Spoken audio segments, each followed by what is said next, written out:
भौजी तू चल तारू, रोज नया नया कपड़ा बदल तारू। ए भौजी सुनो, बड़ा झमका के भौजी तू चल तारू, रोज नया नया कपड़ा बदल तारू। कहाँ से आवता पैसा इतना, भैया तो दारू पी के झूमेला।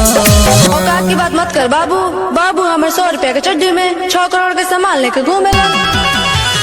बाबू हमर 100 रुपया के चड्डी में 6 करोड़ के सामान लेके घूमेला। बाबू हमर 100 रुपया के चड्डी में 6 करोड़ के सामान लेके घूमेला।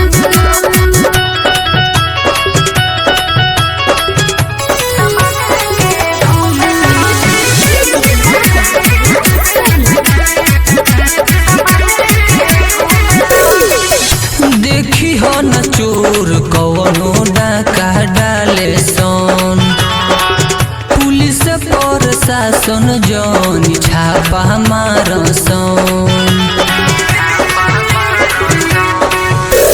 झूठहू में बड़ा परेशान देवरो, हमरा अंडर में पूरा बस सामान देवरो। हमहू कही कि एकरा बोल हवा में इतना उड़ेला। औकात की बात मत कर बाबू, बाबू हमें 100 रुपया के चड्डी में 6 करोड़ के सामान लेके घूमेला। बाबू हमर 100 रुपया के चड्डी में 6 करोड़ के सामान लेके घूमेला। बाबू हमर 100 रुपया के चड्डी में 6 करोड़ के सामान लेके घूमेला।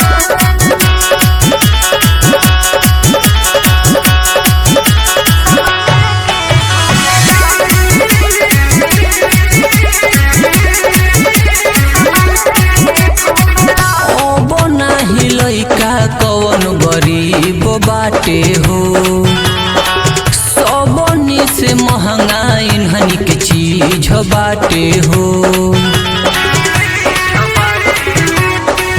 तनी सबर तू बतिया के मानल करो, बाटे मशहूर दुनिया में जानल करो। राज शर्मा धर्मेंद्र बेदर्दी बतिया तो हे बोलेला।